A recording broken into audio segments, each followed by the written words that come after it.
สวัสดีครับวันนี้ผมจะมายกไอ้โง่นะผมดักไว้แล้วเห็นไหมดักแม่งกลางบ่อเลยมันเป็นฟาร์มไก่นะบ่อกันระหว่างร้าวอะเสียดายตอนผมมาลงนะผมได้เอาโทรศัพท์มาตอนผมเพิ่งใส่อะผมใส่เมื่อคืนนี่แหละเมื่อวานตอนเย็นแล้วก็วันนี้ตอนเย็นผมจะมายก24 ชั่วโมงอะแล้วทีนี้เรามาดูกันว่ามันจะเข้าไหมเข้าเยอะหรือเปล่าส่วนมากจะมีแต่ปลานิ่นแหละครับแถวนี้โอเคผมจะทำการลงยกขึ้นมาดูนะถ้าผมยกขึ้นมาแล้วเรามาดูกันว่ามันจะได้เยอะแค่ไหนโอเคครับผมก็ได้ทำการไปยกออกมาแล้วนะยกขึ้นตรงนี้ไม่ไหวว่ะยกขึ้นพื้นตรงนี้ไม่ไหวว่ะเพื่อนคนเดียวดูอย่างนี้มันอาจจะน้อยไปนะต้องลากอย่างนี้ดูเลยโอ้เต่าก็มีปลาบูก็มีปลาสลิดก็มีส่วนมากจะเป็นปลานิลนะมีปลาบู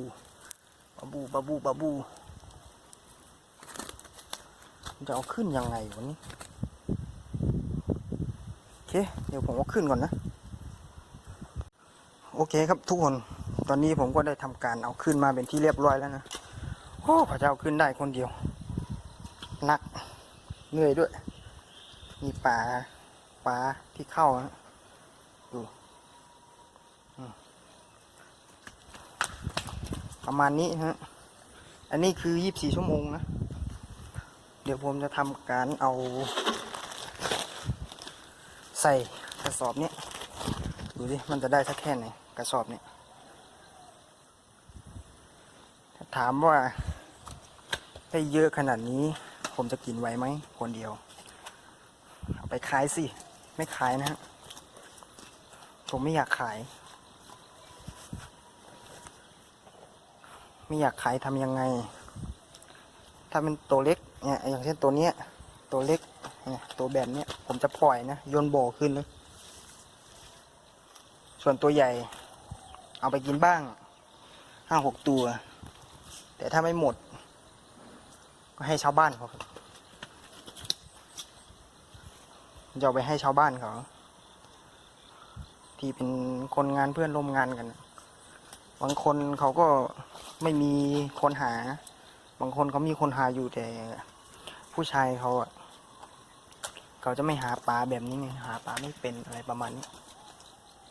ผมก็เลยจะเอาเนี่ยใส่กระสอบแล้วก็ใบวางแล้วใครเรียกมาเลยบอกเลยใครอยากได้ก็เอาไปนั่นแหละครับเอาจริงๆอ่ะผมมาชอบหาปลานะชอบหาแต่กินอ่ะไม่ค่อยเท่าไหร่คือมันยังไงไม่รู้อ่ะมันมีเขาเรียกว่าอะไรวะมันอยากหาปลาเห็นปลาแล้วมันอยากเอาอ่ะแต่มันไม่อยากกินอ่ะแต่ไม่รู้เป็นอะไร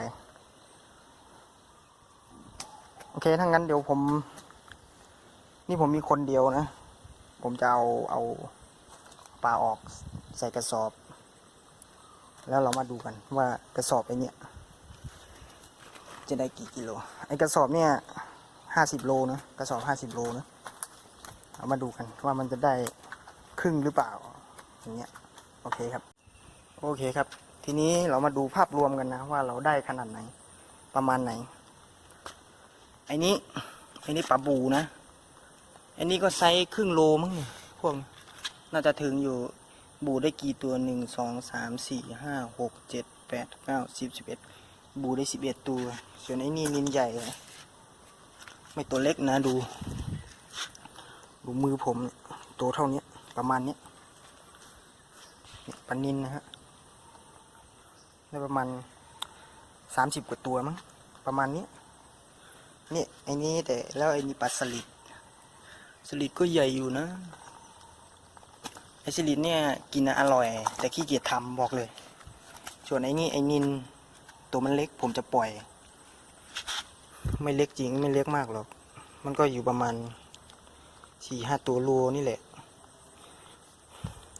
โอเค ครับดังนั้นเดี๋ยวผมจะทำการปล่อยอันนี้ก่อนจะเก็บพวกนี้เดี๋ยวอันนี้จะตายก่อนปล่อย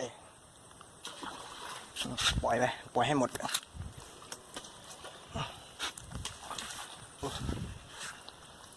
โอเคครับผมจะทำการปล่อยก่อนนะเดี๋ยวผมใส่ถุงแล้วเรามาดูกันอีกทีนึงว่ากระสอบ50 โลมันจะได้ประมาณไหนโอเคครับได้ประมาณนี้นะเกือบครึ่งกระสอบประมาณ20 โลแต่ไอ้ปลาบูเนี่ยผมจะไม่ใส่รวมกับเขาเพราะไอ้นั่นมันมีคีบมันเดี๋ยวมันจะแทงไอ้นี้ตายก่อนนะครับมันนี่มันไม่ใช่ปลาเลี้ยงนะมันเป็นแค่ปลาธรรมชาตินี่แหละมันมาจากไหนไม่รู้มันเป็นแค่บ่อที่เขากันระหว่างเล้านู่นเล้าไก่นี่ก็เล้าไก่แต่ยังไม่มีไก่เขากันระหว่างเล้าใช่ไหมเขาไว้เอาไว้น้ำเก็บน้ำไว้ล้างเล้าทีนี้ปลามันก็เลยมาอยู่มีทุกป่าผมจะทำการดักไว้ตรงนี้เหมือนเดิมเรามาดูกันว่าพรุ่งนี้หลังจากเราดักไปวันนี้พรุ่งนี้ตอนเย็นเราก็จะมาดูกันตอนนี้วันนี้มันวันที่เท่าไหร่วะวันนี้วันที่15นะพรุ่งนี้วันที่16